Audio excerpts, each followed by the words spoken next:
Croeso, and welcome to If You Know Your It History. had to be done. We are on my patch today, on my bit of turf. We're in Wales. I'm Welsh, you see, Mark. What? Hold the phone. What? Yeah, I'm from Wales. We should have kept that announcement, shouldn't we? You've got to hold that stuff back. Okay. You know, it's just the big reveal at the end of the episode. Oh, I should have. Yeah. Oh, well, listen, There we go. We're there now. Cat's out the bag. We're at Wrexham today, Mark. Now, Wrexham, obviously, you know, I'm from England. Yes. But not everywhere in England. No. Equally, you're not from everywhere in Wales in that sense. No. But Wrexham holds an important part of your life, doesn't it? Because you're there in the fledgling part of your career, aren't you? I was there. Remember those days? A roving reporter. Oh, wow. HTV as it was, Harlech Television. Yes. Discussed. Then it became ITV Wales, and I was the roving reporter covering Wrexham. Nice. For a few years as a young sports journalist there. So it's a part of the world I know very well. Interestingly enough, as I always say, Wrexham has very strong cultural links and similarities to the valleys of South Wales. We are almost the same in personality and character. Oh, really? Yeah. It was a mining area. The same values, really, you know, sort of like choirs and coal, and very proud of being Welsh. So they're very similar to us, even though they're geographically north. I was going to ask you. So, okay, right. So, in terms of that, that's slightly unusual. Where they are in Wales, that's slightly unusual. It's then, absolutely yeah? right. So they've right. got the characteristics of the South Wales valleys. Yes. But they're geographically right up in the northeast corner of Right. Wales. But the one massive fundamental difference was, and is, football up there, rugby in the valley. Tended to be. There's a great logic to it. They are the absolute hotbed, you would describe it as, of Welsh football. I mean, Swansea's got a good claim in the sense of, you know, they produced all those great players like John Charles, Mel Charles, produced great football. Cardiff's produced, obviously, Gareth Bale, Aaron Ramsey's from the Valleys. The Valleys has been prolific. But you would say, as an area of Wales, probably the most prolific area for producing footballers is and was the northeast. Now, what was your... I know, obviously, we're going to talk about the Wrexham and the development. Of course, we're going to arrive at Deadpool and Always Sunny and their connection with this entire story. Which is brilliant, by the way. Oh, absolutely out to praise. I love it. You're not coming to this podcast No. and hearing people being sniffy about their story. Doesn't that blow your mind? I mean, if ever there's a fan base that had it as rough as Wrexham, I mean, like...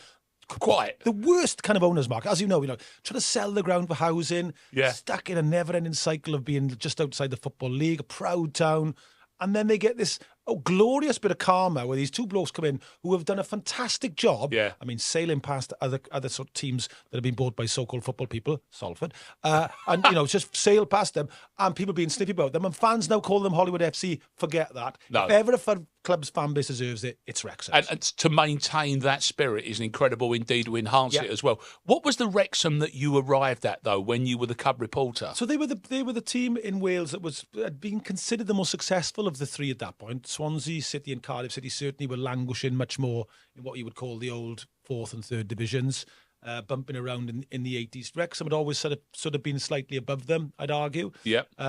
Cardiff was just starting to get some momentum where Sam Amman was starting to arrive, and that was going to turn around the fortunes of that football club, and that is a very interesting story in itself. Swansea were really struggling for a long time, finished nearly going up the Football League altogether, as Wrexham later did, and a long way off becoming what they became, where they had a new stadium, they went through the leagues, played football a certain way, and had that incredible sort of like a run of, I think, 7-8 years up in the Premier League, and, credit them for that. But Wrexham, during the time I was there, were always kind of seen as a slightly higher team in the league system than Cardiff and Swansea. It was miles away from Cardiff. Right. And I used to drive there through Wales at some kind of weird nationalistic sort of, I don't know, statement. So take longer to get there, because the quicker way is to go out into England and back route. Or not me.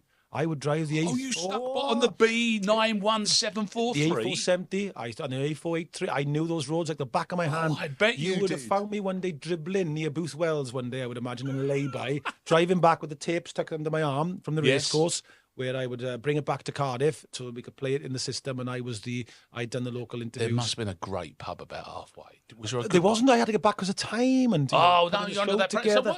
So what would that drive be then? 3 or 4 3 or 4 days. 3, yeah. not far off. My mate famously called it, which made people from our generation roll laughing. It was like the journey to the centre of the earth. Yeah, that film? exactly. Totally. Passing all kinds of animals and creatures you've never seen before. Oh, yeah. And there's like areas of mid Wales where you just don't see a house for miles. I'm not making it up. And if you look at a map now, there's sometimes, I think the Scottish Highlands are very similar. It's the most unpopulated parts of the islands. Good Lord. Well, okay. So obviously, I'm there. But Vicky McClure, that makes you Doug McClure now. Then very good. From the journey to the centre. Yeah. But I'm going to assume that again, because of where they are, 1864. Third oldest pro team in the world.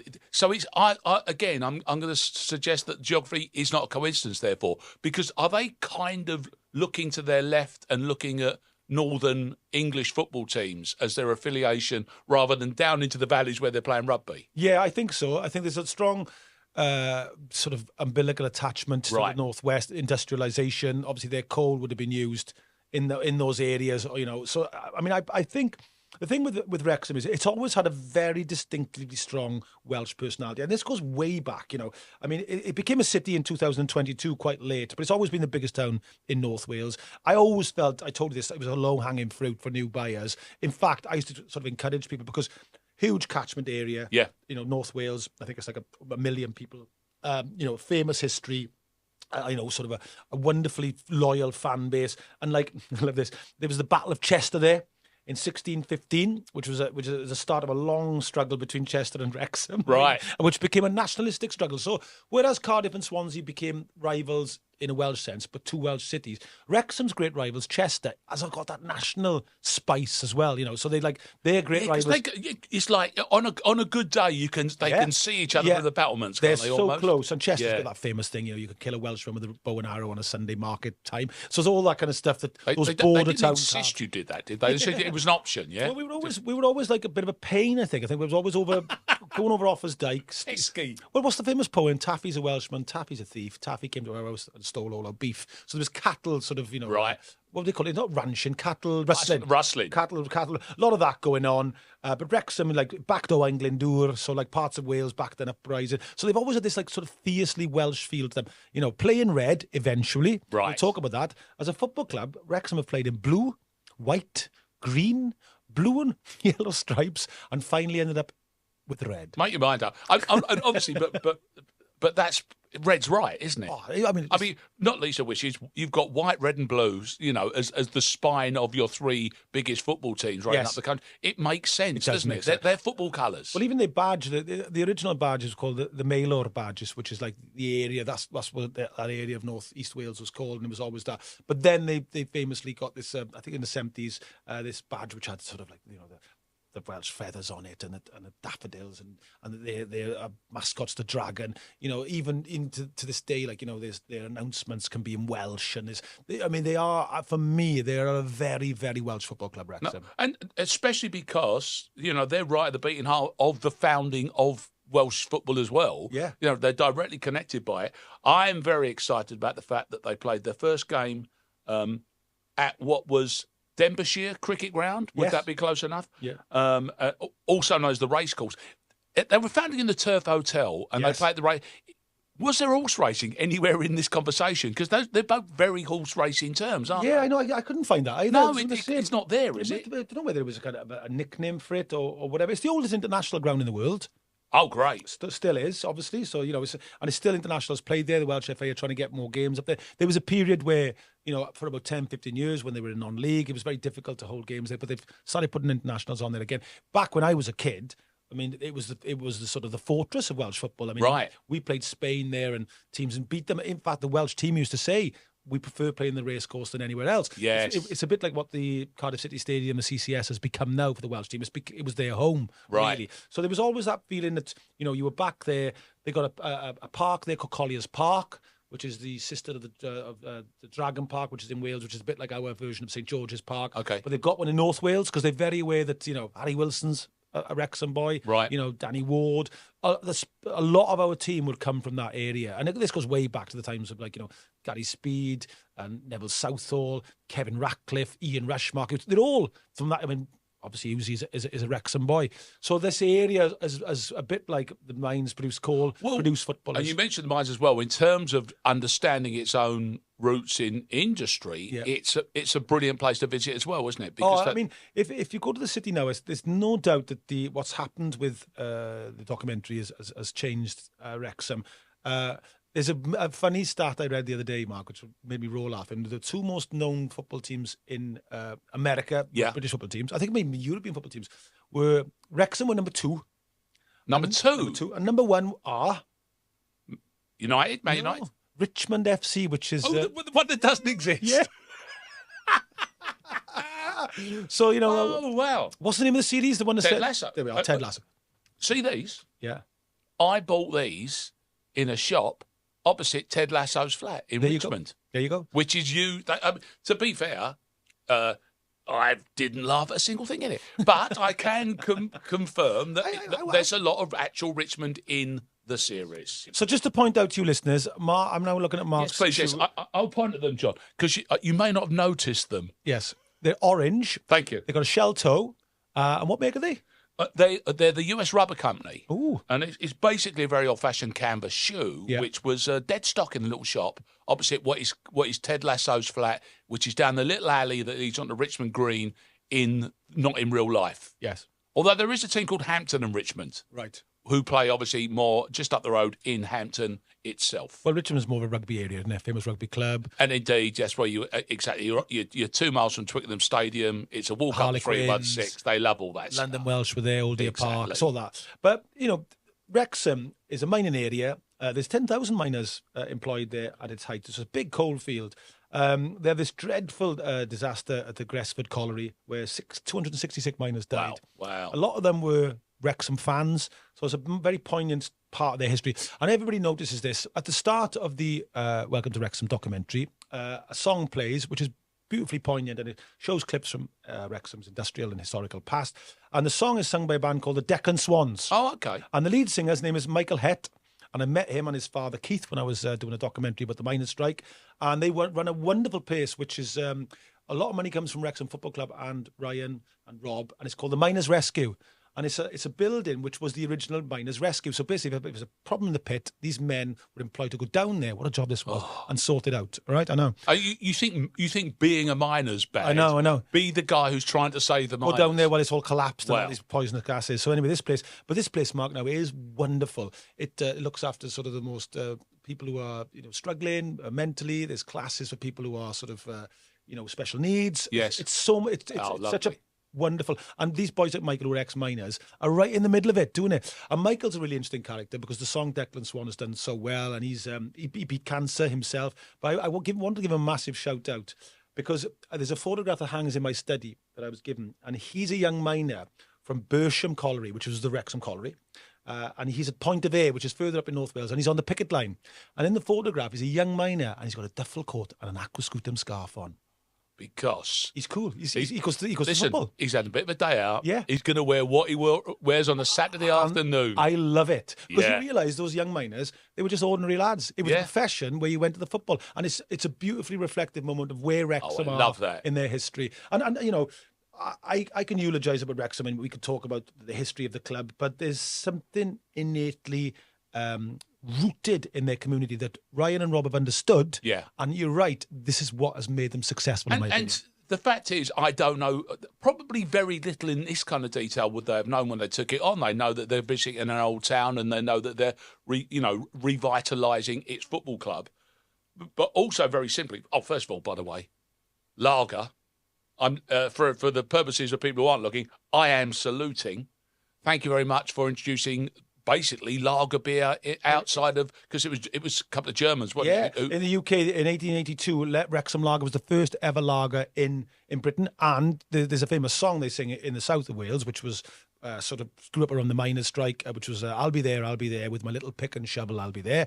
In Wrexham, they adapted that to I'll be there with my can of Wrexham Lager, I'll be there. Oh, sweet. I know someone, my dad's looking down with a tear in his eye saying, thank you, Wrexham, for inventing lager as well, by the way. This much I know. Again, though, just to root them, the Welsh FA was founded in February 1876 at the Winstay Arms Hotel. There's a plaque there. Wrexham. It was. And it was there until 1991 in Wrexham, by the way, the FA headquarters. Exactly. So once again, Wrexham isn't random. Yeah. You know, this is absolutely sort of like, this is where the beating heart of football, of association football, because again, the Wrexham team is the one that they want 11 aside. Yeah. Up until then, it's like a free-for-all. So they want to control that. But you can still go there. The Winstay Arms is still available. We've got 12 rooms. There's 3 pubs within a mile of it, should you not want to use the bar. Yeah. And they do 90s nights of film and music. Ooh. So another form of nostalgia is available. But the fella who was part of that story was born in... Right, okay, Ruabon. Ruaben. Okay, so you announce every single letter in that word. Yeah. Okay, right. Which is where Mark I Hughes took the shortcut. Which is where Mark Hughes is from. Oh, is he? Yeah. So Ruaben. And I think Reece Evans. Oh, wow. Yeah. It's Wrexham anyway. Yeah, it's Wrexham sort of area, you'd call it. So Llewellyn Kenrick comes from there. Llewellyn, yeah. He's part... Yeah. You should pull me up on my Italian, Marcus. That would have been your revenge. That's right, yeah. There's too many L's. Yeah. So he's from Ruaben. Now, Ruaben is an interesting, because in 1877-88, Wrexham won the first Welsh Cup. Did? Against the Ruaben side. Right. And this is going to be the question, who did Wrexham beat to win the first of their record 23 Welsh Cups? Now, this team was known at some time as Ruaben Rovers. Possibly Plasmadoc. I mean, that's what it's spelled like. Plasmadoc. Plasmadoc. Yeah.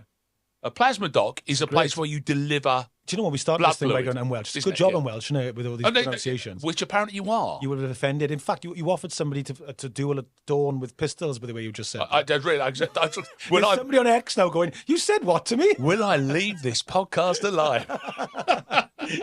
But no, you're right. So when we come back for part 2, we must announce this team. We'll have to say. So what were the name of the team that Wrexham beat in the first ever Welsh Cup victory? Yes.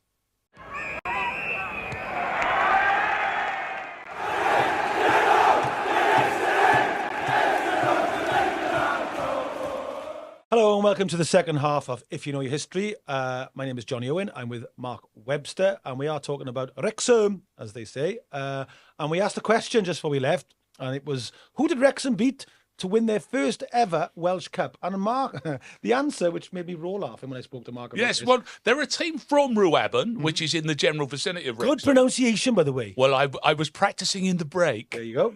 And what were they called, Mark? Druids FC. Druids FC. Come on, you Druids. Very distinctive kit, I should imagine, John. You made me roll laughing. You said, did they come on, John, all with white with antlers? Before they kicked off, did they have to put their staffs down? And of course, but obviously perfectly, as we know, their goals look like Stonehenge. So now, have we? What time they kick off?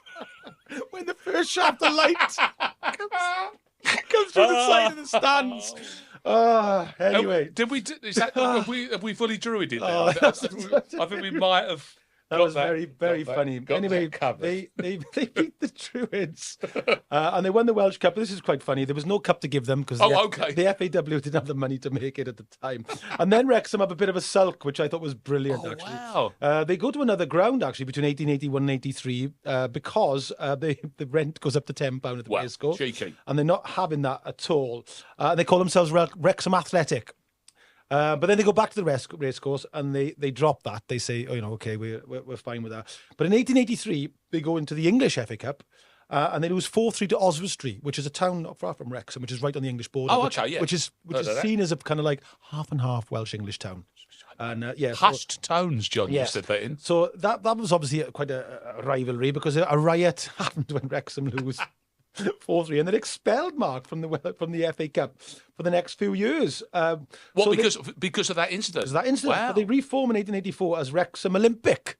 So they're trying. They've gone from athletic, they've jumped around grounds. They basically just sound like they put a false moustache on to try and get back in the pub that they've been banned from a week. A pair of glasses and a false moustache. Hey, Wrexham! You're here again. I can see you again. No, I am a completely other man entirely. Put your lager down and get your locally brewed lager on that bar and leave.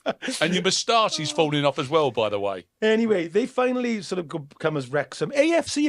Interestingly enough, they are an I do like an AFC. I do like an AFC as well, and They joined the Combination League in 1890. Then I love this. They joined the Birmingham and District League in 1905. And you thought you had a tough journey. Where they played for about 15 years. And you think, really? Who were they playing? Because in context of this, whenever you watch this, so the mighty Merthyr Town, as well, we know, got promoted. Yeah. And there's this weird thing which I didn't understand. It's like, depending on who's going up and who's going down, depending which division you got in, didn't you? Yeah. And there's this kind of weird thing that Merthyr was. You were on the halls of a dilemma, weren't you? Because there's the southern version. That's right.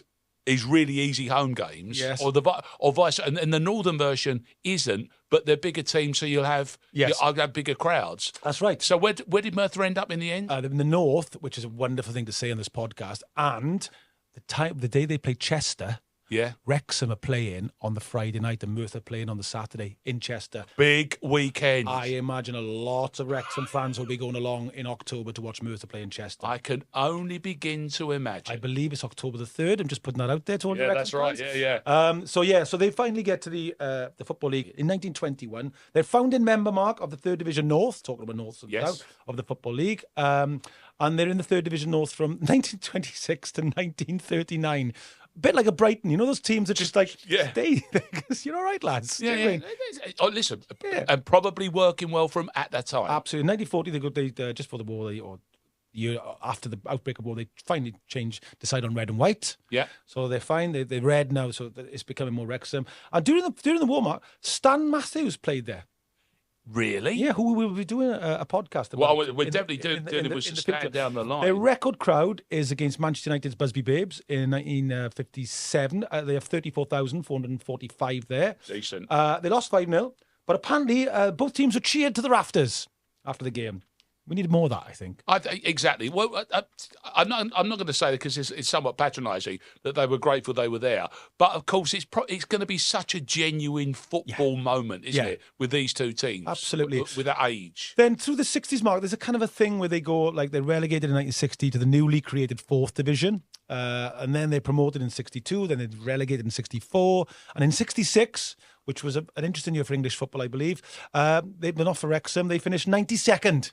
In the Football League. Okay. That's pretty low. It's pretty low. Or I know. As low as you can go. And they then they get promoted again in 1970. In 1974 becomes the change of that badge, you know, the famous thing where, you know, it's like it becomes a very, very Welsh badge. So they're all set up now. They're red and white, you know, they got the badge. Would other clubs in Wales start resenting Wrexham for trying to make themselves the Welsh team as such by going red, by going Dragons? Does that not go down well? No, not really. Because I remember when there was Robins when they played in red. That was their nickname. Which is not quite as dragon-like. Yeah, it's a somewhat different animal. I was just it literally is a real one. The year I started as a Wrexham reporter was the year that they became the Dragon. Oh, really? One of my opening links was, and would you believe, the Robin is now a dragon. That was I remember that was one of the first ever links. I like that a lot. Yeah. So. They were obviously very aware that they were like thinking, okay, we've set ourselves up as an absolute sort of the Welsh club. But I mean, Cardiff is interesting. There's a big fuss in Cardiff at the moment because the badge, you know, obviously has been messed about with, and they all want to go back to the badge, which is the bluebird, some daffodils, and a dragon underneath it. You know, so there's always a feeling that, you know, you want to go back to something that links you into Wales.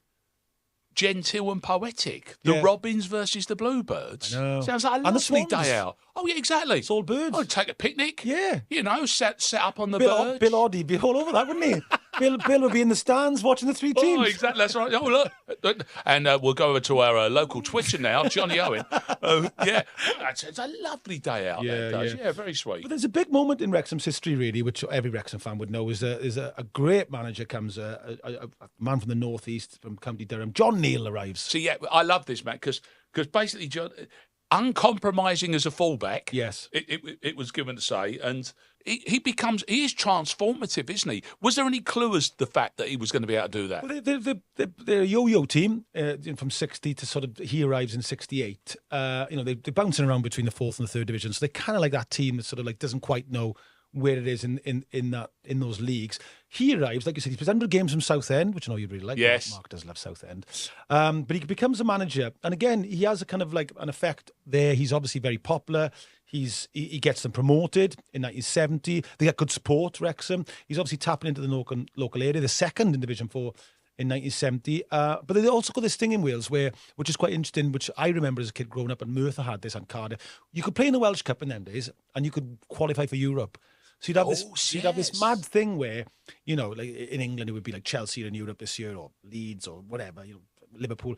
And then Wrexham would be in there, Cardiff, more often on Swansea. But every so often, like a Bangor would peep through, right, or a Merthyr. So this is why you end up these mad games. The charm of it, though. But what was interesting, unlike now, which is a bit sad really, where all the Welsh teams tend to sort of like TNS have a go, bless them, but they tend to all be out of European competitions by August. Qualifying round. Yeah, they start their pre-season while the other season's still going on. Exactly that. But in Wales, it did throw up these extraordinary results where like Newport would get the quarterfinals of the European Cup. Cardiff beat Real Madrid. Merthyr beat Atalanta. I think Bangor drew with Bilbao. There's these amazing results where I think what used to happen was Welsh teams would get into Europe and really think we can have a go at this. Because I think they were obviously massively influenced by the fact that English teams used to do extraordinarily well in Europe, as did Scottish teams. Right. And you'd even have, do you remember when like Northern Irish teams would do well there? You'd have like Glentoran and teams like that would do well. So there was a kind of thing where you were I know it sounds a bit strange, but I spoke to one of the Merthyr players and he said, I said to the boys, now these are part-time boys.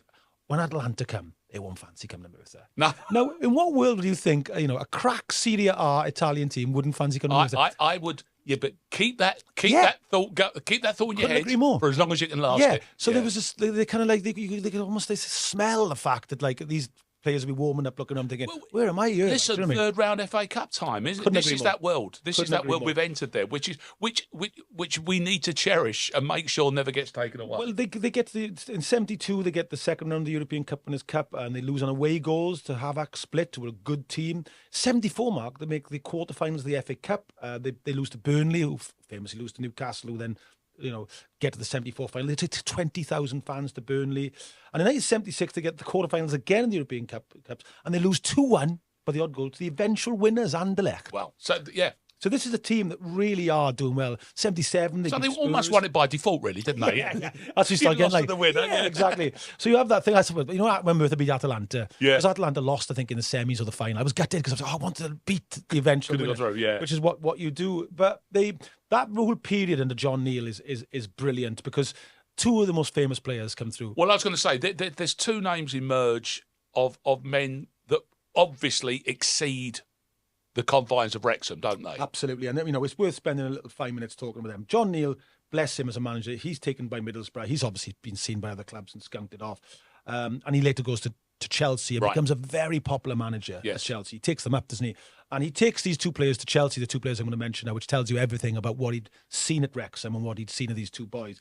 But the two players in the 70s have come through, and one of them passed just recently, and Wrexham as a town, comes to a standstill in his funeral. He's seen as Mr. Wrexham, as is the other. I mean, it's very little between the two of them. They're both adored in this town. But it's Mickey Thomas and Joey Jones, who are lifelong friends. Oh, that's great. I didn't know that they were that close. From a young age, they get taken on in Wrexham, and there's a beautifully poignant moment where Mickey posted, my best friend Joey's just passed, and I don't know what to do. Oh. It's a beautiful sort of thing to say because they were so close. They were both taken on as kids in Wrexham.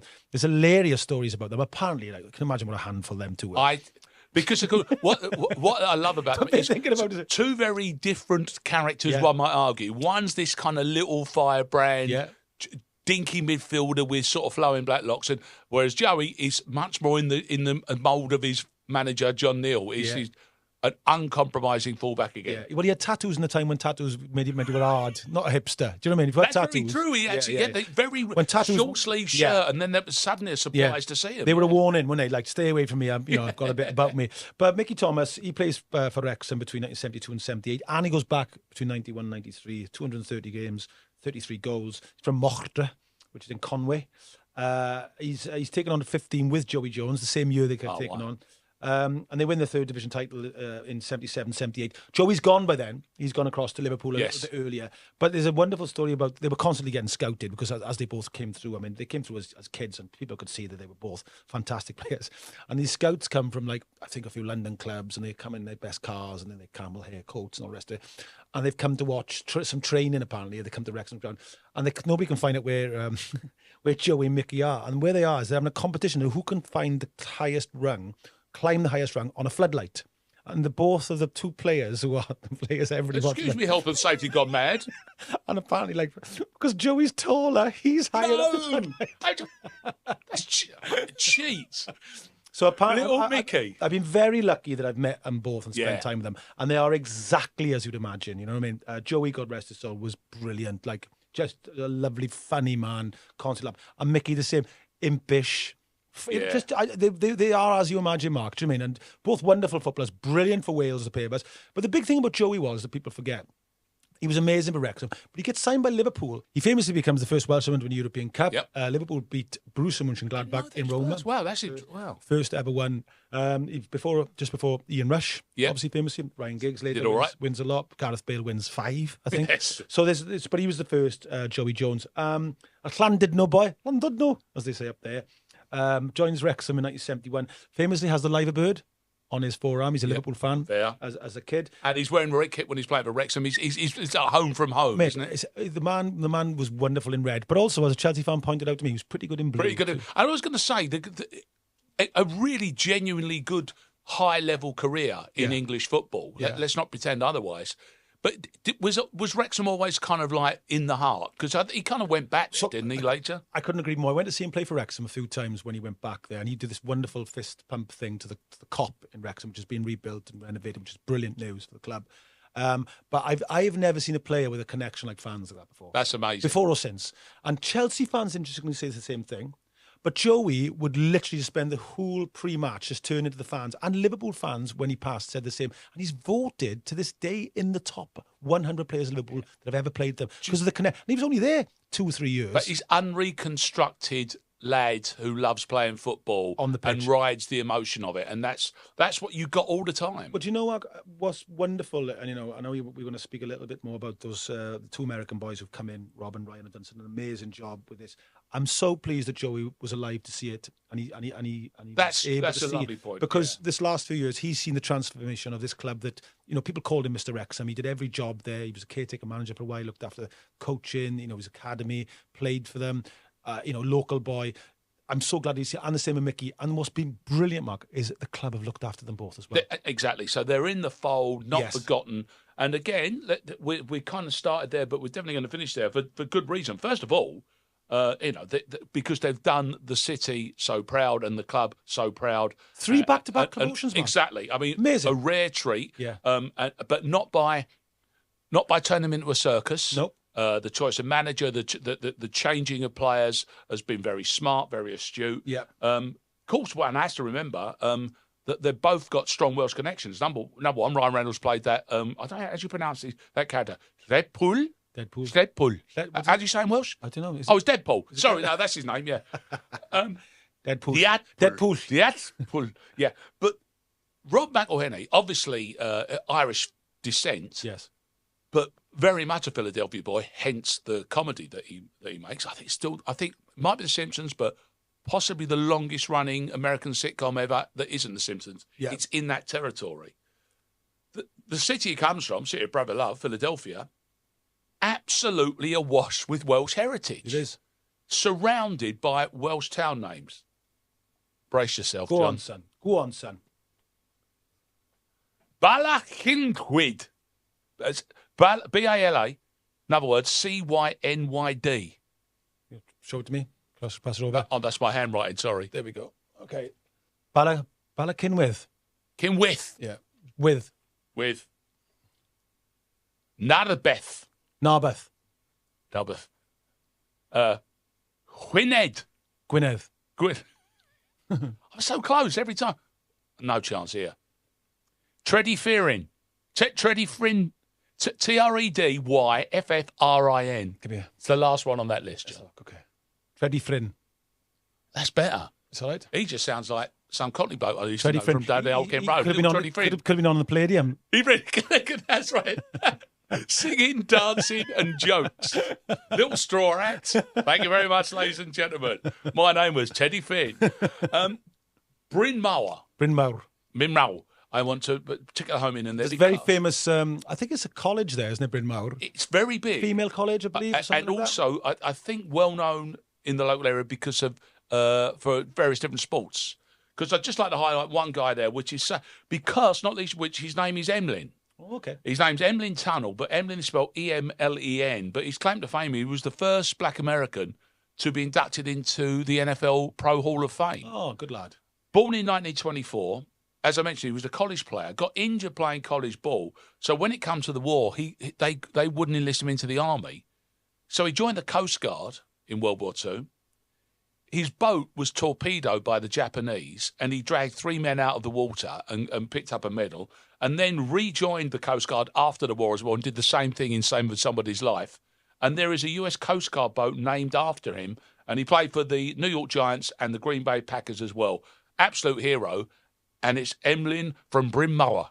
Oh, could almost be. Well, he is a Welshman, isn't he, with that kind of backstory. That in counts. History. Well, it's interesting because Bryn Mawr is also very famous in American history. I think it's one of the first places when you have a presidential election that gives an indication of the way one of the early kind of role. But is it all? It's mining. So, I guess, is it? It's mining. So I did a thing the other day for the BBC because it's the 200th anniversary in Merthyr of the castle being built, and I did a little bit of a scratch through my family history. And my great-great-grandmother, her brother, moved to Scranton in America. Yes, to become a New miner. Jersey.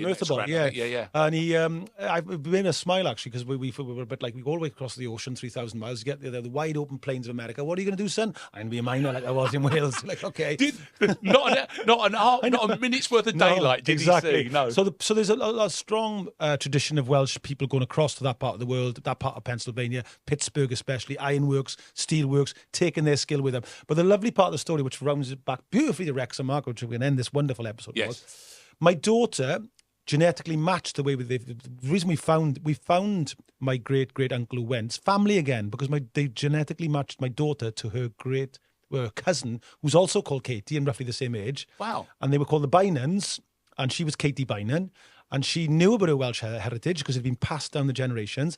And they met in America, and they went to watch Wrexham play when they were last over there in the pre-season, and they both had Wrexham tops on. Oh, golden. What a lovely way of doing it. That's perfect. And, of course, before we go, we should also point out, of course, that there's that famous 90s hip-hop band was named after what's happened with... this is really long-winded. I'll get there. This is your fault, my audience. I know. These terrible endings. Few people have encouraged them and said they really like it. And I always sound really confused, and this is the first time I've heard this. No, you're going to love this one because it's an hilarious play on names. Because, of course, when Rob and Ryan came in there to improve that football team there, you can call that the Wrexham effect, can't you? And, don't forget to subscribe. Don't forget to follow. And don't forget Sound to... of man's tears.